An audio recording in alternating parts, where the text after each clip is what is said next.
Family. Adam Smiley Poswolsky is an internationally renowned keynote speaker. His workplace, belonging, and future of work expertise have made him a best-selling author of three books that have been translated into multiple languages. These books include The Quarter Life Breakthrough and Friendship in the Age of Loneliness. He has TED Talks available, and his website is rich with information. We share it here with you. We're especially happy to share this conversation. Smiley approaches one of the most difficult conversations with a lot of fun. Enjoy.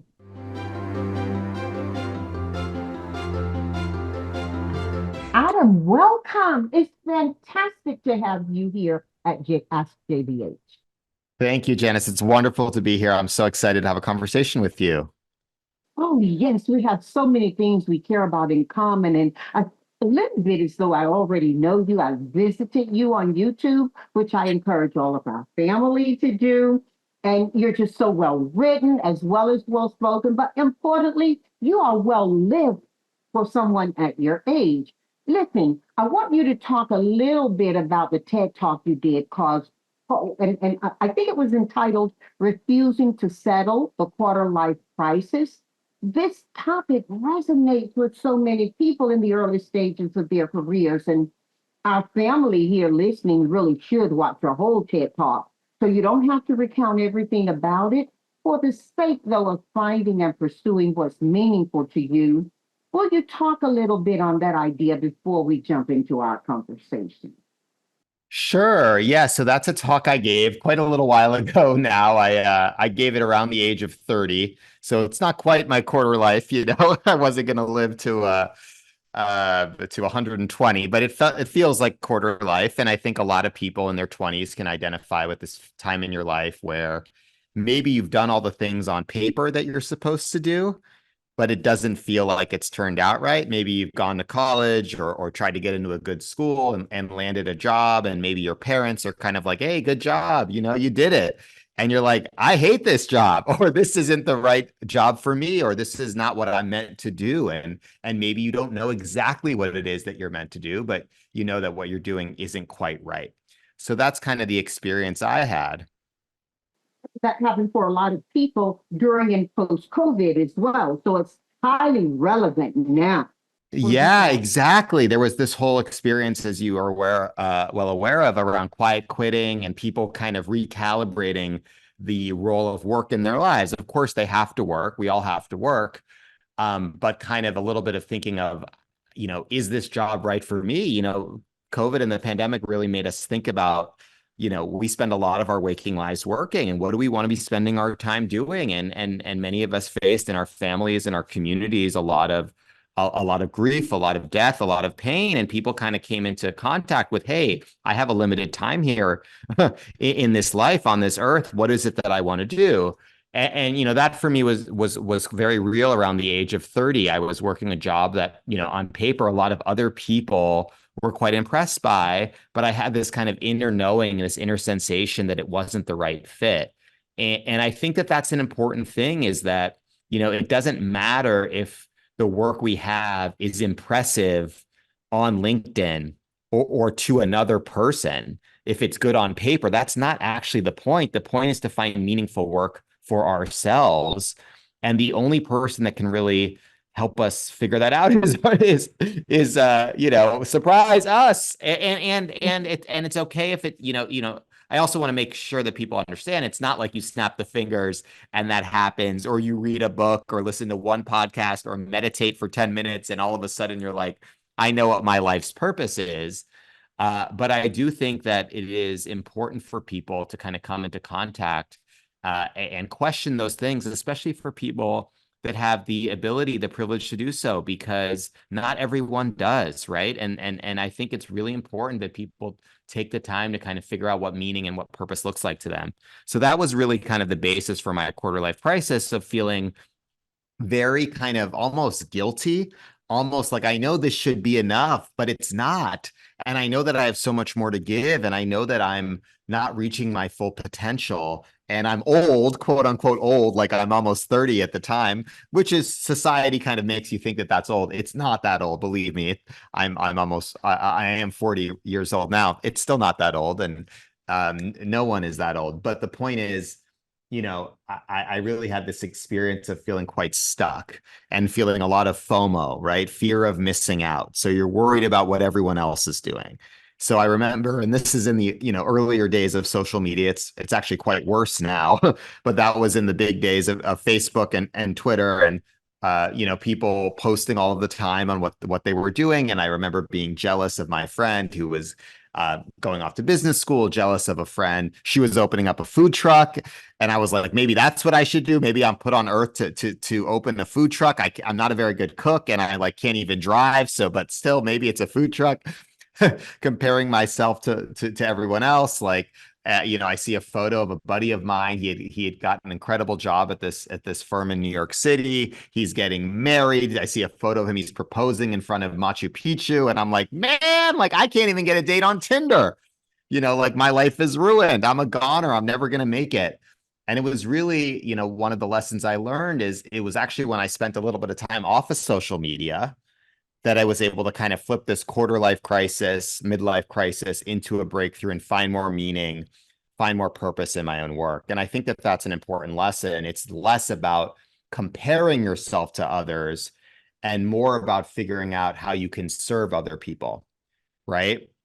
Stop Yes, comparing yourself to absolutely. others, start figuring out, how you can benefit others. Like, what is your gift to give to other people? That was a big thing for me is really figuring them out. So starting to care for other people and figuring out what that looked like for me, because it's going to be different for everybody. I think you're so right, Adam. And regardless of whether you are investing this time to think about how you're gifting to other people, or even if you're a little bit more selfish about how am I fulfilling myself, I think the Yeah. quarter life is somewhere around that mid 20s is a very good time to have it and can soften the midlife crisis, which comes with this whole set of issues, concerns, cares, and opportunities. From your own career and life journey, what personal experiences or challenges have shaped your understanding of workplace belonging and team engagement? You do a lot of talking about this, and you actually do a lot of teaching about this.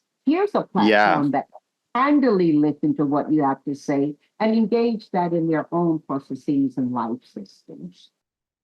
Yeah, I think that, what I found that this is just a really timely topic right now. So, and one of the reasons why that is that you have to think about the fact that even before the pandemic, where we've seen this big shift to hybrid work and remote work and less people going in and into the office every day, we were in the midst of a loneliness epidemic here in the United States and around the world, actually, prior to 2020. So the Surgeon General of the United States has actually called this the loneliness epidemic, an epidemic, right? 1 in 2 Americans, fully half of Americans are lonely. And it's not like people are lonely when they're home or at the coffee shop or at the playground with their kids, and then they go to work and it suddenly goes away, right? Like people are still lonely. That's how they're showing up at work or when they sit down at their living room table or the kitchen table and they're on their Zoom calls or team calls working. So people show up very lonely at work and it costs businesses a lot of money. More lonely employees have more sick days, more missed days at work. They're less likely to receive promotions. They're less likely to be productive. They're less engaged at work. So this is actually showing up and affecting the bottom line of businesses. And on the foot, lonely employees can cost U.S. companies alone $406 billion a year in lost productivity. So this is a major cost. So one of the things that I'm trying to do is help people build belonging at work, because belonging is really the antidote to loneliness, right? When you create this sense that people can be who they can be their authentic self. They have more friends at work. They have a community at work. They feel supported and seen. They have that sense of psychological safety. They can take risks. They can ask questions. Um, that creates more of a sense of belonging. And that might not solve the loneliness epidemic, but it helps. It really helps. And it helps Well, people, just as a one statistic. talk a little bit about the difference between between loneliness and being alone. Certainly, I'm a Southern girl, so I've heard enough songs and enough old folks talk about the difference between, look, just because I want to be alone doesn't mean I'm lonely. Yeah. But it, and we can laugh at it as we're doing now, but it is a serious conversation that can help brighten or lift someone's ideas and thoughts around them. Yeah, there's a very big difference between social isolation and loneliness, right? So social isolation is just like you are not around other people and you may or may not be lonely, right? So some people, let's say you're a writer and you're like, I'm going to a cabin in the woods to get away. I want to write my book, or I just need some self-care time. I'm taking time. You're not feeling lonely. You're just isolating yourself from other people. You may also be lonely if you are isolated from others, right? But you may not. So loneliness is actually that the definition, the scientific definition is kind of that subjective gap between where your level of connection is and where you want it to be. That's actually what the research shows loneliness really is. It's that feeling of being like, okay, I feel like here, but I really want to be there in terms of the level of social connection in my life. And I feel like one of the reasons why that's so low for so many people is, we're constantly perceiving that other people are so much more connected than we are, right? If I think about young people, right? So 80% of Gen Z, so that's folks that are born after 1997, right? So the oldest members of Gen Z, if any of the family and folks listening right now have teenagers, have kids that are just entering the workforce now, 20, 21, 22, those folks are part of Gen Z. 80% are lonely. And some people say young people are lonely. How could they be? They're spending 3 hours a day on TikTok. All they do is DM their friends or send an emoji or send text to each other, right? They're not lonely. Well, it actually turns out that that's not real social human connection. It's something, but sending a DM, sending an emoji, double tapping a photo, or scrolling all day long is not actual social connection. It takes 90 hours with someone IRL in real life or on like a video call, like with an actual person for them to become a friend. 90 hours, right? Like that's what it means to actually have human connection in this world. It takes time and you can't just swipe right to find it. It takes a lot of time. So I think that's one of the reasons why people have this kind of perception of loneliness is they think everyone else, because the highlight reels on Instagram, on TikTok, everything looks so pretty, but really the reality is that everyone is struggling a little bit. Everyone is looking for a little bit more human connection. And I think if we stop comparing ourselves to others and start figuring out how we can build more connection in our everyday lives, one of the things I write about in my most recent book, Friendship in the Age of Loneliness, is how we can all be more ministers for loneliness in our own communities, right? So a lot of countries have actually named a minister for loneliness. I think Britain has one, Japan has one, because they recognized how important of a role this is, right? To someone to think about it at the government level, the policy level. But what would it be like if we all kind of existed in our own neighborhoods, our own communities, our own towns, our own cities, thinking like a minister for loneliness, just on a small level of getting to know the people on your block, of getting to know the people at your coffee shop, of your local public library, at work, of connecting people or remembering someone's coffee order, right? Or their children's names, or all of these little details. They go such a long way of creating a little bit more connection in our world. That's so smart and, thoughtful on an individual level. What are some of the strategies or insights that you can offer organizations to implement that may simplify individuals' lives and stress in the workplace? Many of the people listening to us actually have the aegis or responsibility to offer solutions, just as as you can discuss with them now. Yeah, it's a great question. I like to say that, belonging isn't just HR, it's everyone. HR's job, it's everyone's job.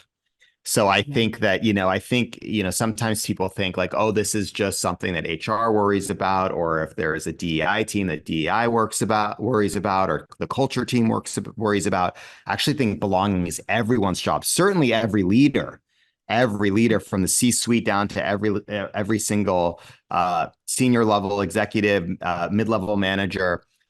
supervisor, but frankly, everyone's job to create that sense of belonging. And I think one way we do it is we build human connection into every aspect of the employee experience. So a lot of times when people say, look, we don't have time for belonging. We don't have time for connection, which is kind of funny if you think about it. It's like, how can we get connection? We don't even have time to do it. We have to get our work done. And I say, okay, well, what we're trying to do is not add additional meetings onto the calendar. We're building connection into the entire employee lifecycle, into the employee experience. So let's just start, for example, where that would begin, let's say in onboarding, right? In training. So like the kind of very first time you're hiring, that is an incredible opportunity for connection. It's the first time someone is starting a new role. And really, I think it used to be that we thought of those onboarding and training opportunities as, okay, this is about telling people what they need to know about working here, right? All of the rules, the regulations, here's all the paperwork you have to fill out. Here's how to use your computer and set up your email and set up all of the different software tools that we use, right? Here's how we do things.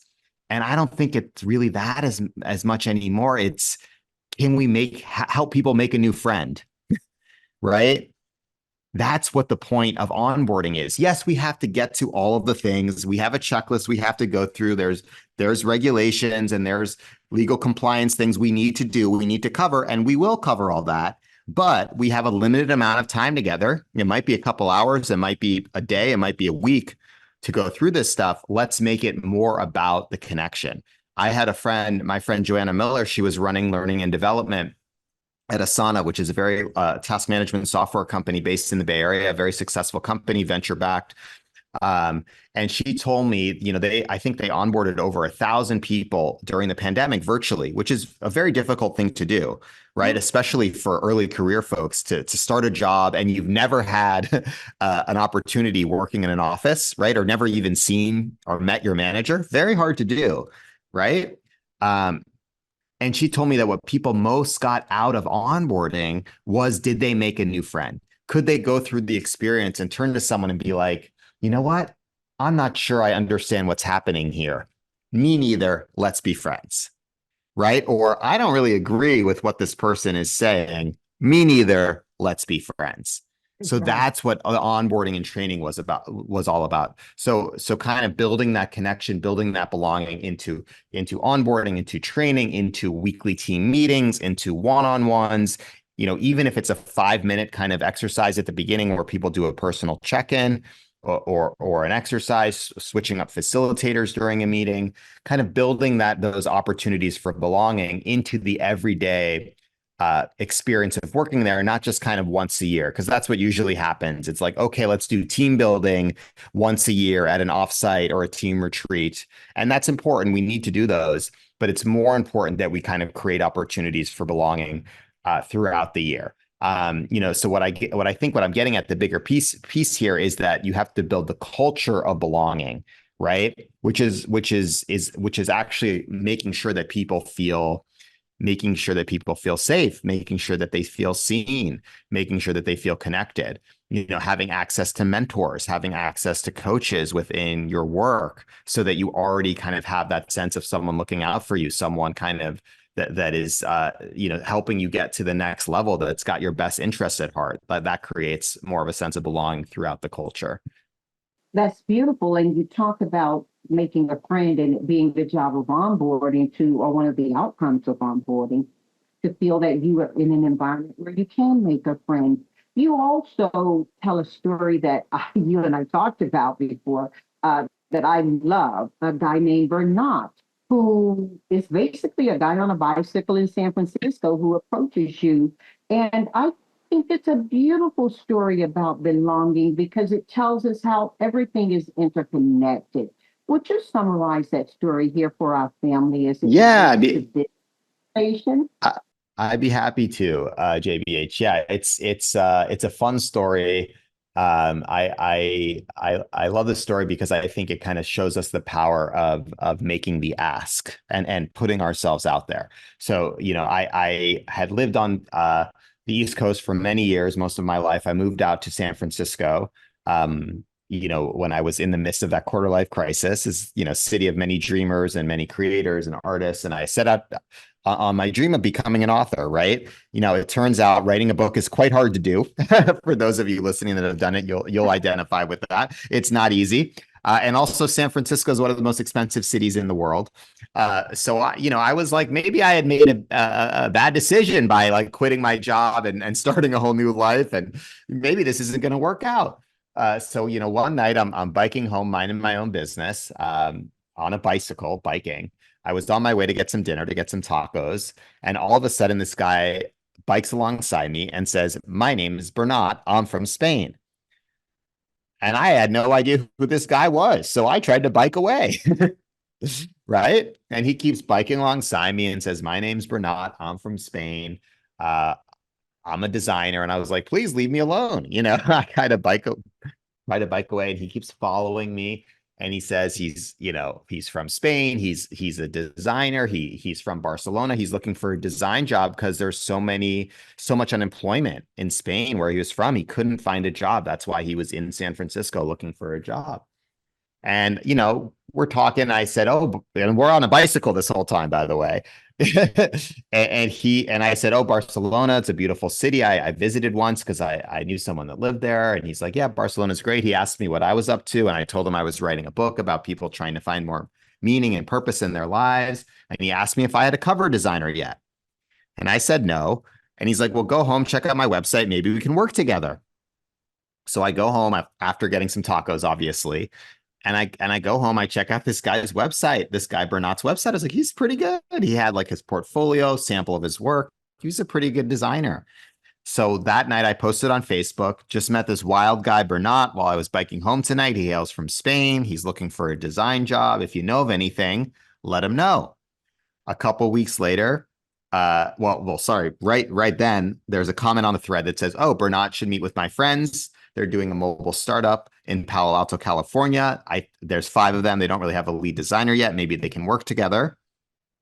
A couple weeks later, Bernat meets with the team. He gets hired to be the lead designer for this tiny little startup in Palo Alto. He gets a work visa to stay in the United States, which was a very big deal for him because there's so much unemployment in Spain where he's from. This is, very important for him.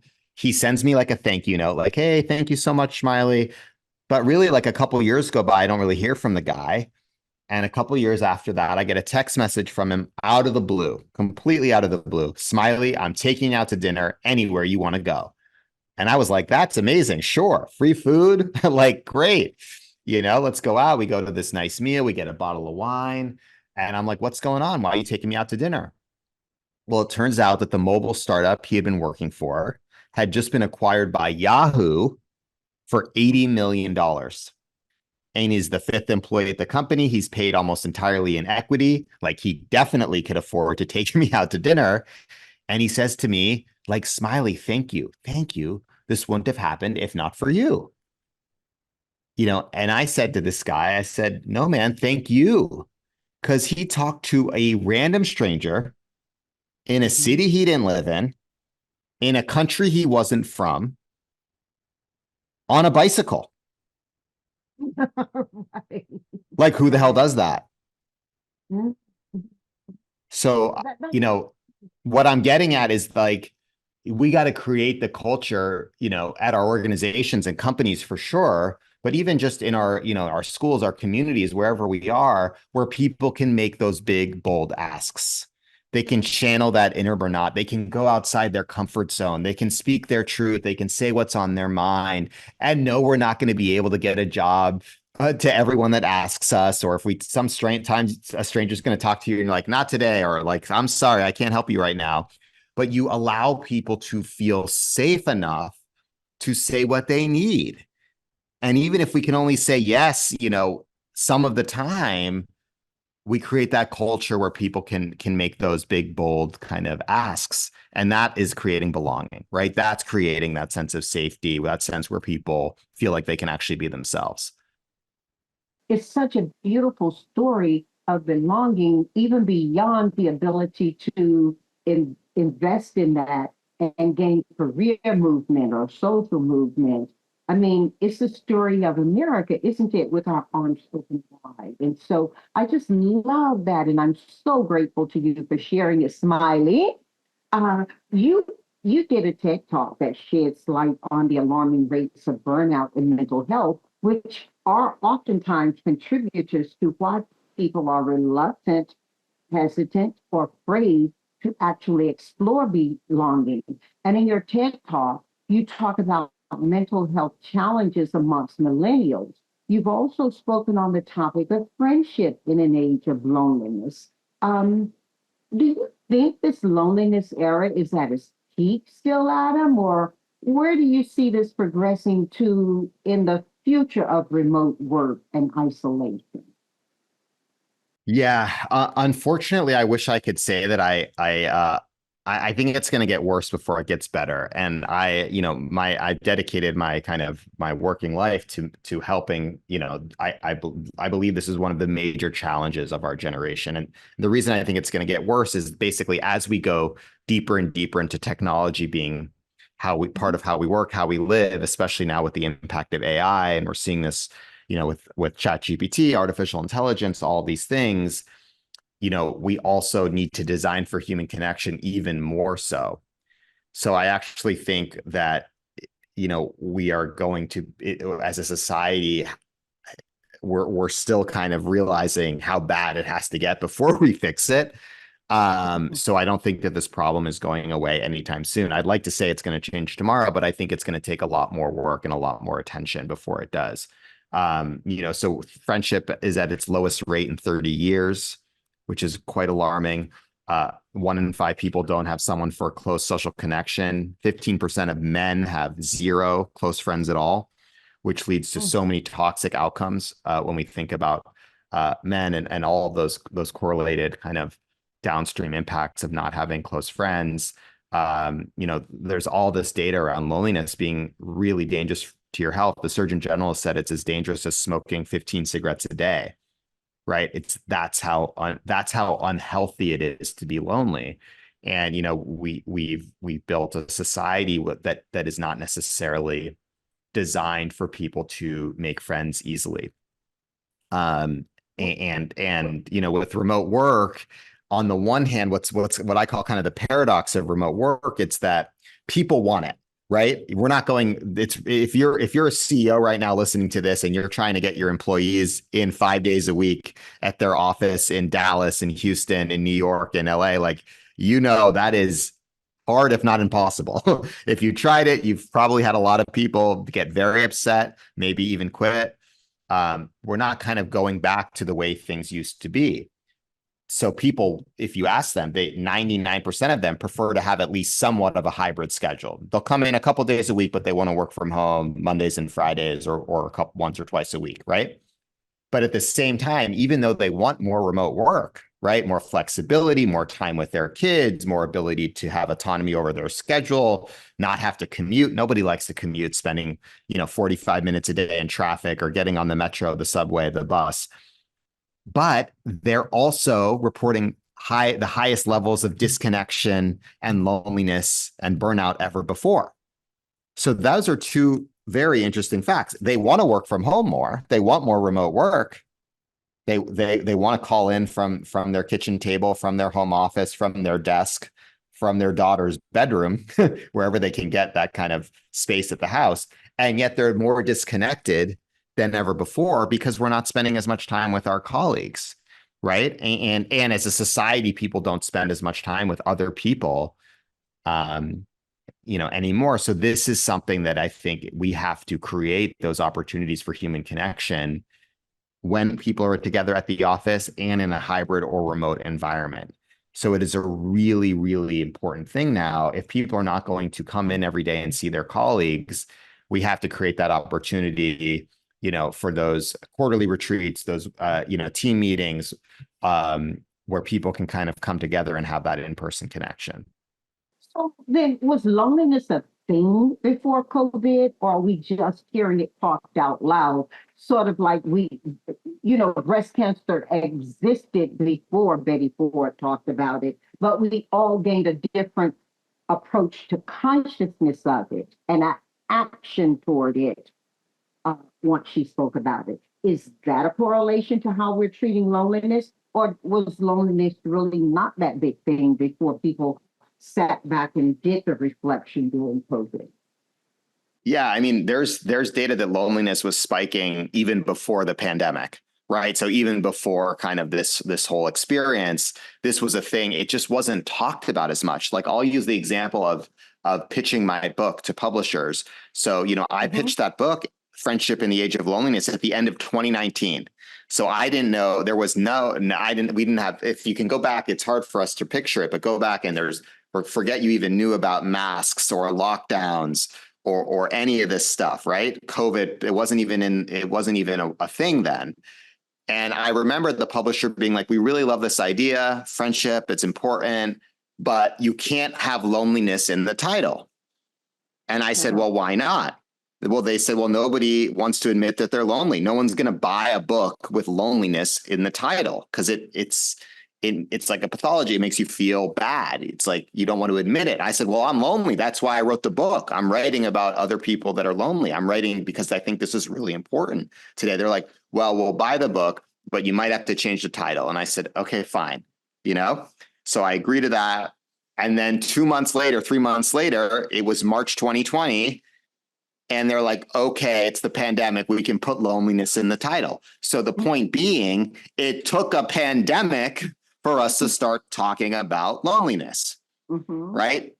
That should be alarming, right? It took a damn pandemic for us to start talking about loneliness. And I think similarly, it took the pandemic for us to start talking about mental health in the workplace, right?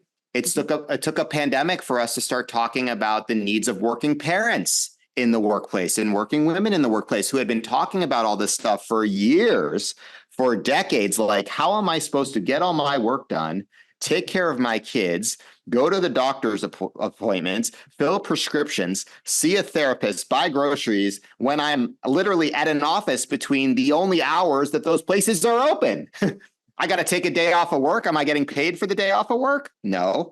Okay, so let's talk about, this is clearly unfair for people that have young children or for people that are a single parent, right? This is all true 5, 10, 15 years ago, 30 years ago. We just didn't talk about it, right? Or it was brushed under the table. So the silver lining, at least, of the pandemic is that it brought out a lot of conversations that, frankly, we should have been having much sooner. Right. It brought to the forefront these issues around flexibility, around equity, around inclusion, around remote work, around mental health, around burnout, around loneliness. So hope we're having those conversations now, but it's a journey and a process in terms of implementing all of these changes. Yeah. So let's go on a tangent in order to put some connection to possibility around what you're talking about. The tangent is you're familiar with the inner child, the idea of the inner child, yes? Yes. If us has an inner child. When and COVID, the pandemic, was a perfect place when a lot of people started to experience feelings and thoughts about decisions they'd made about life and left it right there. But those feelings and thoughts and ambitions that they held were framed from the place that the inner child was born within them. In the spirit of reflection, Adam, take us back to our inner child time and speak to us with advice that you think we should be giving our inner child about our career journey, regardless of where we are on it or the path we've chosen to take. Oh, I love that question. That's such a beautiful question.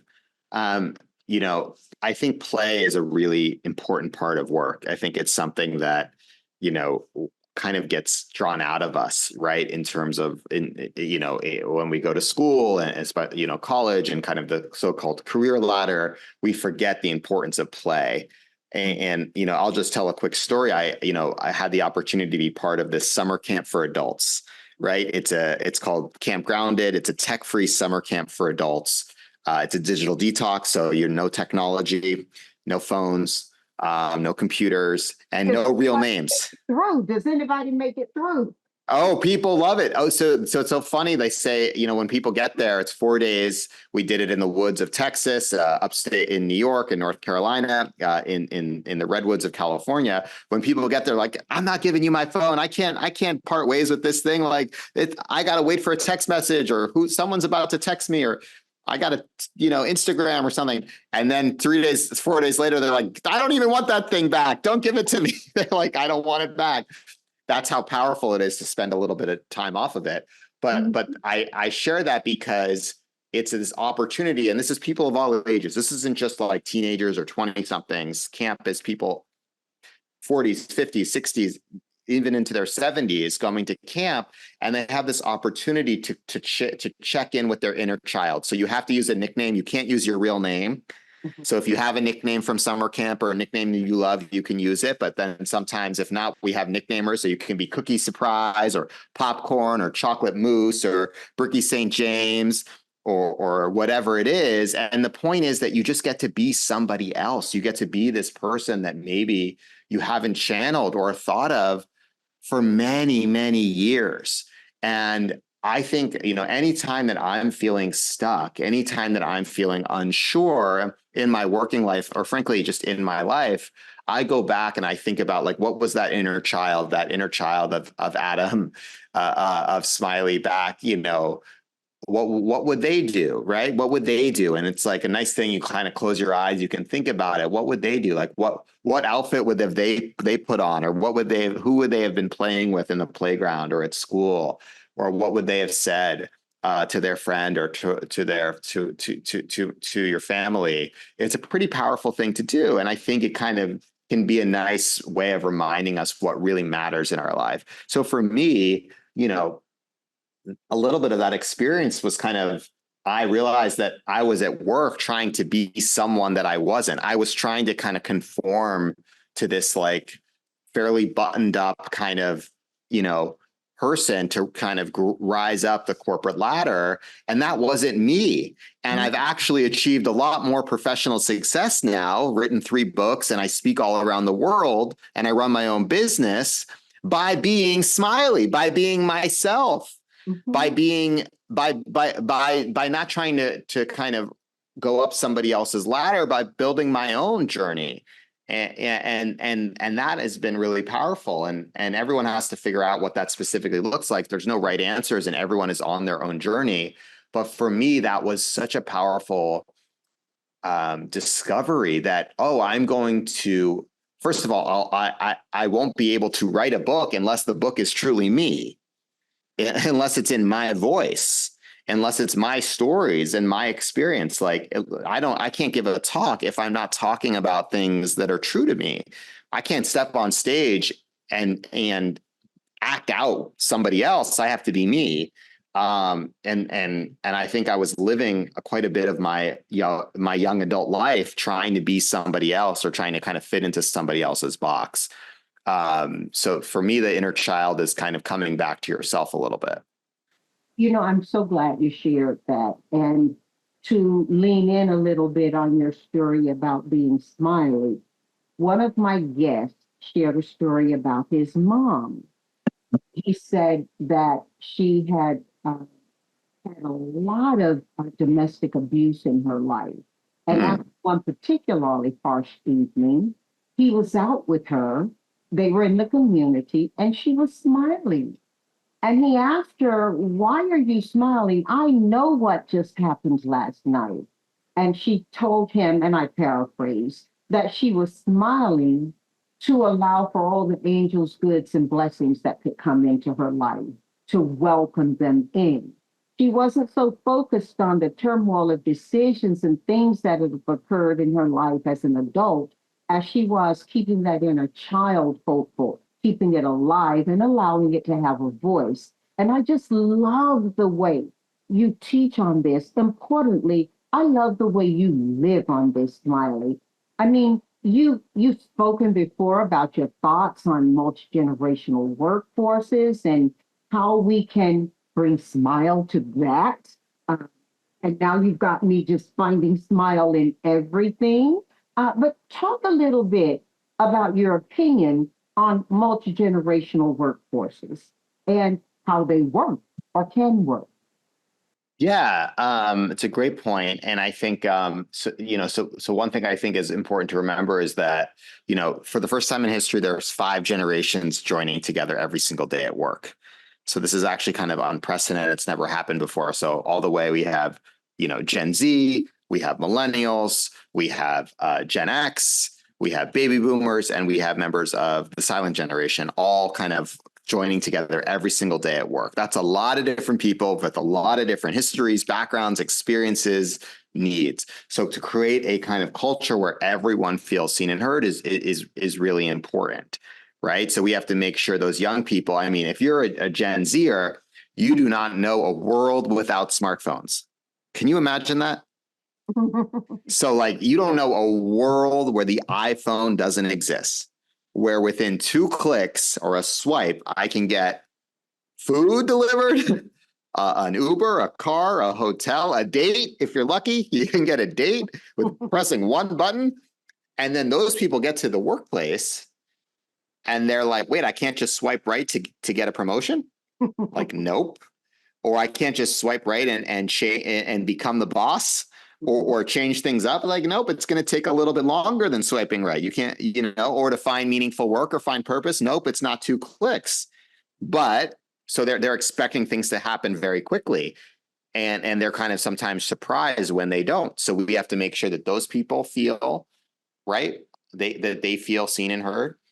Those are also people who, Gen Z is the most diverse generation in history, right? 50% of Gen Z is a person of color, 50%.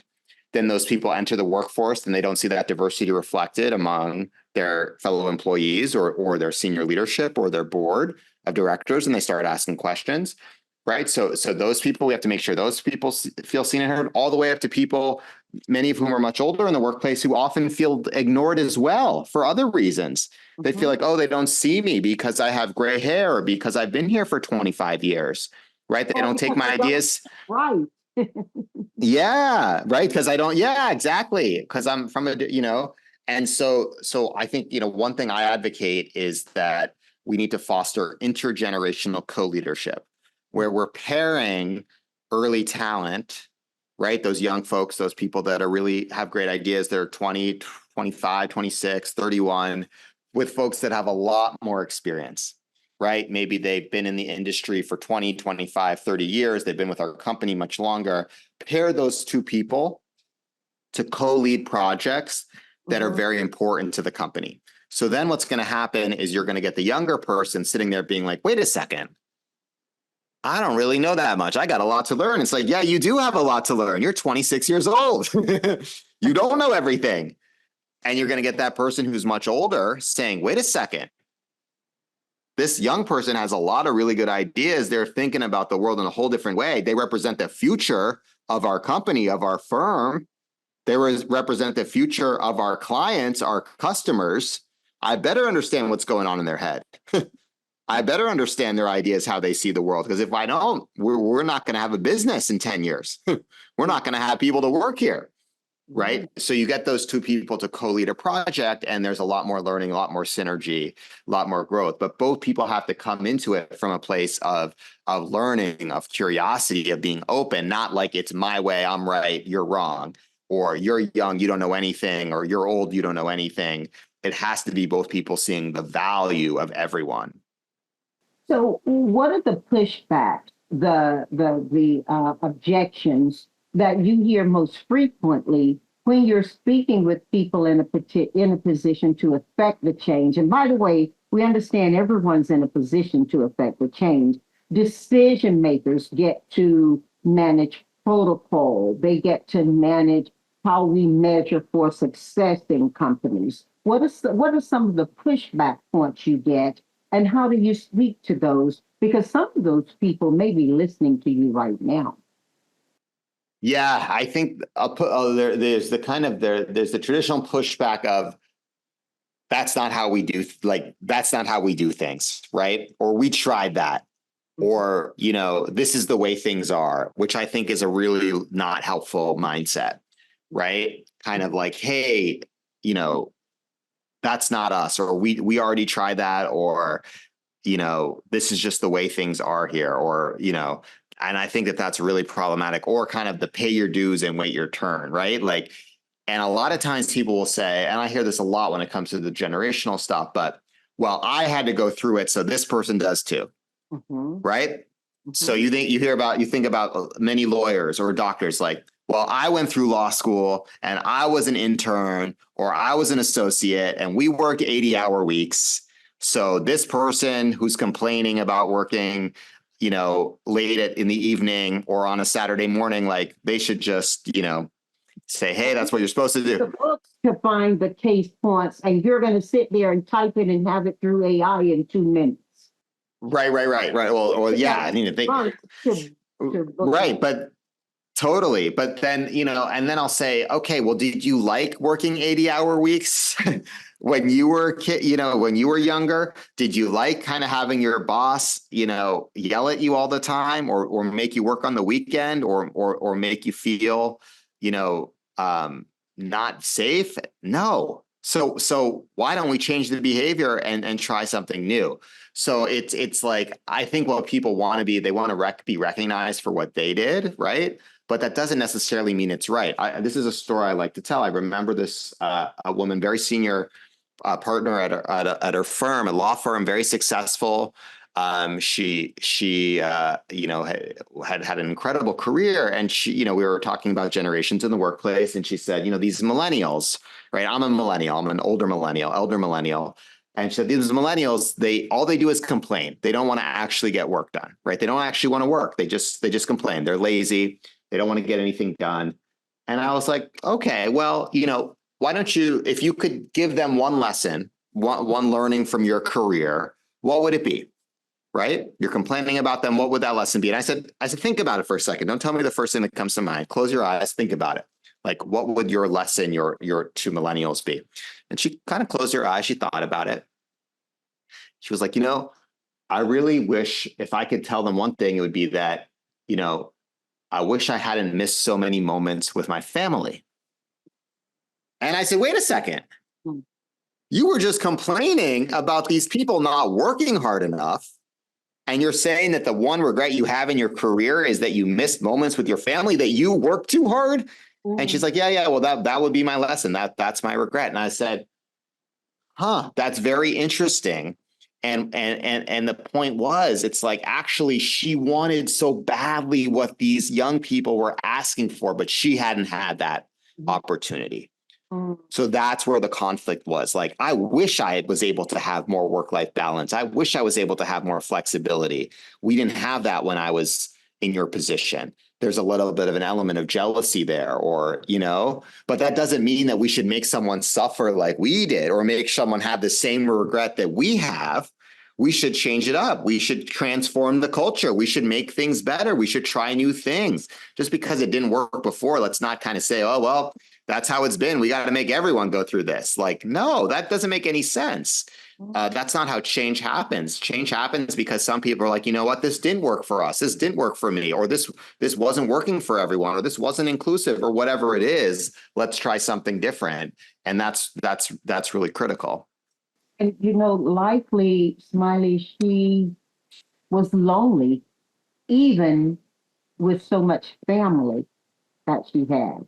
She's expressing missing the time with them. She may also be expressing missing time and gift to herself. So that's really wild. There's a lot in that story. And I think many of us know elements of that story that we can create positive change from.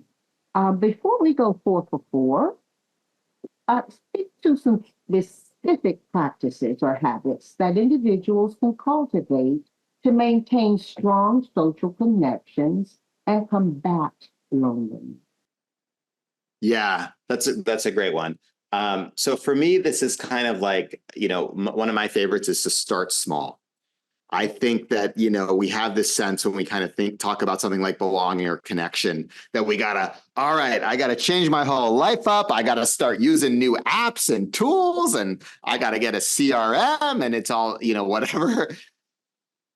One a day, one connection a day, and that can be, just going deeper with one colleague at work, asking a better question, getting to know someone that you haven't connected with at work, kind of just that one little element, or it could be in your neighborhood, in your community, at your church, at a event that you're a part of, an association, institution, whatever it is. One connection a day that you just go a little bit deeper, and those add up, right? I don't think our role is to, we talk so much about growth and scale and impact. I believe deeply in those things, right? That's how we make positive change in the world. But it happens by focusing on those micro interactions, making one new friend, or going deeper with a friend we already have, or getting to know someone that maybe a lot of people at work don't talk to. Right? Just like, I'm going to get to know that person. Like, they don't, I've kind of ignored them, or I haven't gotten to know who they are. Like, that's enough. If we do those things little by little, if everyone is doing those things, I think we do solve the loneliness epidemic. I think that's where it starts, in those very little micro interactions. So just to make it a little bit more attainable. And then just another one that I like to do is, celebrate little things along the way.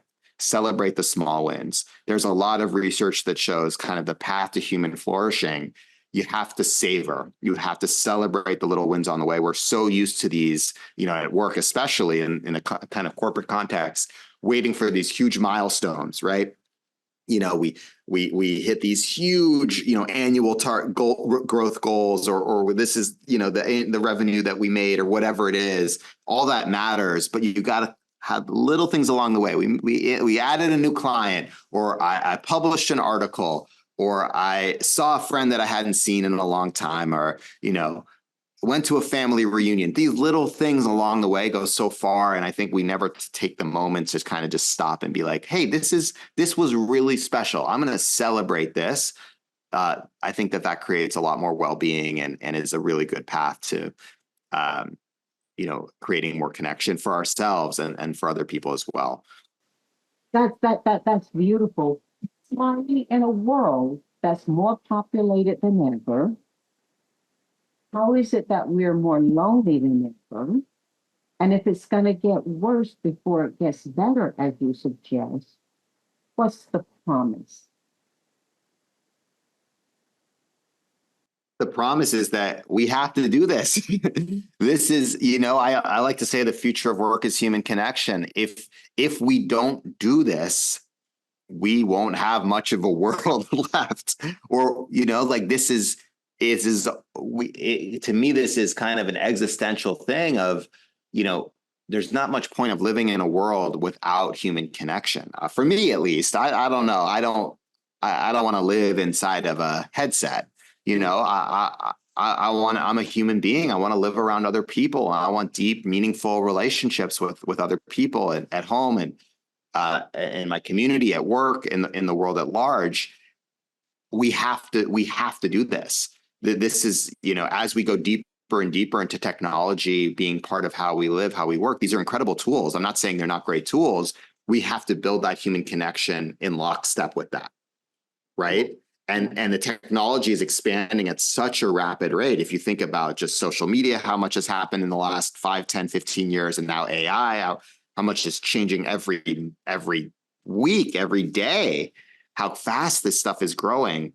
We have to consciously, intentionally create more human connection for ourselves, or we're going to be left behind, and it's going to be a pretty miserable, life. So I think that this is kind of an existential thing of, if we want to find meaning and joy and purpose and happiness in our lives, it's all about other people. And the research shows that. There's studies that have been shown that, the people that are the happiest at the age of 80 have the best social relationships at the age of 50.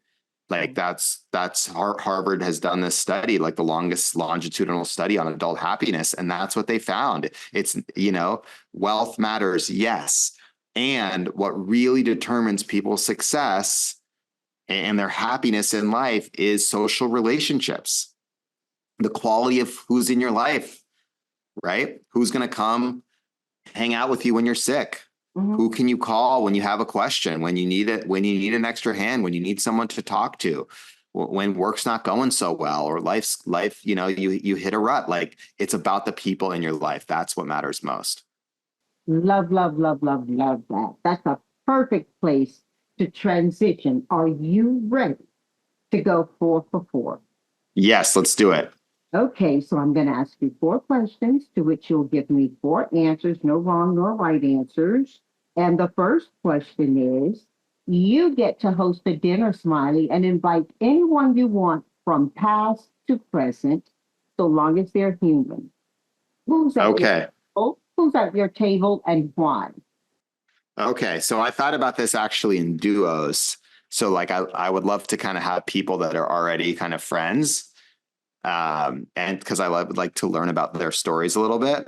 Yes. So I have two pairs of duos. Well, I actually have 4 pairs of duos. So Barack Obama and Michelle Obama would be one pair. I had worked on the Obama campaign back in 2008. So I just kind of I've always You're been going a to give fan. I him would a kind of dinner. what's that? You're going to give him a dinner. Yeah, exactly. Yeah, exactly. So, I just kind of am fascinated by their story and just kind of want to hear kind of what their life has been like, kind of, you know, in their full whole spectrum of their life. So, I think that would be really fun. Larry David and Jerry Seinfeld. Seinfeld's my favorite TV show. So, I love comedy and I love that show's meant a lot to me. So I'd love to kind of hear their stories. So those would be kind of my 4. Oh, I love it so much. And you know what? They're going to enjoy each other along with you. That's fantastic. Uh, so we're going 2 for 4. What music, what 4 pieces of music have you been listening to by artist or song and why? Yeah. So Kelly McFarling is one. She's an incredible singer-songwriter. She lives here in the Bay Area. She's really wonderful, and been listening a lot to her. Rainbow Girls, who are another band. Um, Tracy Chapman, I've been listening to a lot recently because she just did a performance at the Grammys, which was incredible. And I listened to her a lot when I was a kid. My parents really loved her. I was So going to ask you if you were going OG with her. yeah. And then Andre 3000's new album, New Blue Sun, which is him playing the flute, which is really beautiful. And I was always a big Outkast fan, and love that he's exploring um, new genres. And I actually haven't listened, so I'll go oh, listen. it's incredible. Yeah, Yeah. Yes. It's him playing the flute. It's incredible. I'll do that. Um, Thank you. Thank you for that turn up for me. Let's go 3 for 4. For okay. what 4 books do you recommend our family read and why? Okay. Well, the first is The Other Significant Others by Raina Cohen. This book just came out. It's all about the importance of putting friendship at the center of your life. Mhm. So not just our significant others like our partners, but also our friends. It's really beautiful. I just started reading it, just came out. So it's a great book. Another is 4,000 Weeks by Oliver Berkman, which is all about just thinking about the meaning of life and our time. Another is Together by Dr. Vivek Murthy, which is about the loneliness epidemic. And the fourth is Man's Search for Meaning by Viktor Frankl.